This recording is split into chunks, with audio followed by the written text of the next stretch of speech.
কি মনির ভাই কি করতেছেন? ভাই ভার্সন 4 নিয়ে আসছি। ওরে ভাই এরকম ঘুরতেছে? এটা তো রোবোটিক ভাইয়া। আরে চমৎকার, কি সামনে পিছনে দেখা যায়? সবই দেখা যাবে, অ্যাক্রিলিক ফাইবার বসানো উন্নত মানের। মানে কি জিনিস ভাই এটা? এটা হলো kitchen cabinet, kitchen cabinet version 4 model. বাসন ভোর। এই যে ঢাকনাটা হারায় যাবে। R15। এই যে ওয়াও, কই গেল ভাই? এই যে ঢাকনাটা লুকিয়ে যাবে। আরে চমৎকার, মানে এলোমেলো দিন শেষ। বাংলাদেশের ইতিহাসে সবচেয়ে হেভি ক্যাবিনেট এটা। আচ্ছা, 23 কেজি ওয়েট। 23 কেজি, মানে 23 দেখেন কেজি weight। যারা রান্না করা খাবার নিয়ে টেনশনে থাকেন আর এই ধরনের একটা ওভেন নিয়ে ঝামেলায় আছেন, জি। আপনাদের জন্য কিন্তু চমৎকার সমাধান কিন্তু আমরা কিন্তু মন্দির এন্টারপ্রাইজ থেকে আজকে আপনাদেরকে দেখিয়ে দিলাম।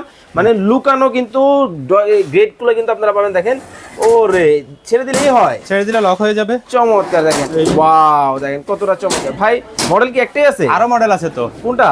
এছাড়া আপনার ওরে হলো এই ভাই। যে রাজা রানী নিয়ে আসছি। এই হচ্ছে রাজা। এই যে রাজা, চমৎকার। এই যে ওরে দেখেন ভাই, এগুলোতে খাবার নষ্ট হবে না? এগুলো হলো এই যে ছিদ্র ছিদ্র ফাইবারের নেট বসানো আছে, বাতাস ঢুকার জন্য, বন্ধ হওয়া বের হওয়ার জন্য। চাইনিজ তেলাপোকা? চাইনিজ তেলাপোকা ঢুকতেই পারবে না, সম্পূর্ণ লক ক্যাবিনেট। ওরে ভাই, এটা কি এই যে- সোনা দিয়ে বাধাই করা? এটা হলো গোল্ডেন পরি, এটার নাম হলো মূলত রানী। রানী, আচ্ছা আচ্ছা আচ্ছা। আপনার হলো রানী ক্যাবিনেট এটা। ওয়াও, দেখেন এই যে। কতটা চমৎকার কিন্তু হবে। আচ্ছা ভাই, এগুলা কিসের মধ্যে করা হয়েছে? এগুলো হলো টেম্পার্ড গ্লাসের উপরে সিলিকনের ম্যাট বসানো। আচ্ছা আচ্ছা আচ্ছা। হিট প্রুফ, যত হিট দেন কোনো সমস্যা নাই। পার স্টেপে 30 থেকে 50 কেজি ওয়েট দিতে পারবেন। স্ক্রিনে দেওয়া নাম্বারে যোগাযোগ করে বিস্তারিত জেনে নিতে পারবেন, দাম সহ A to Z।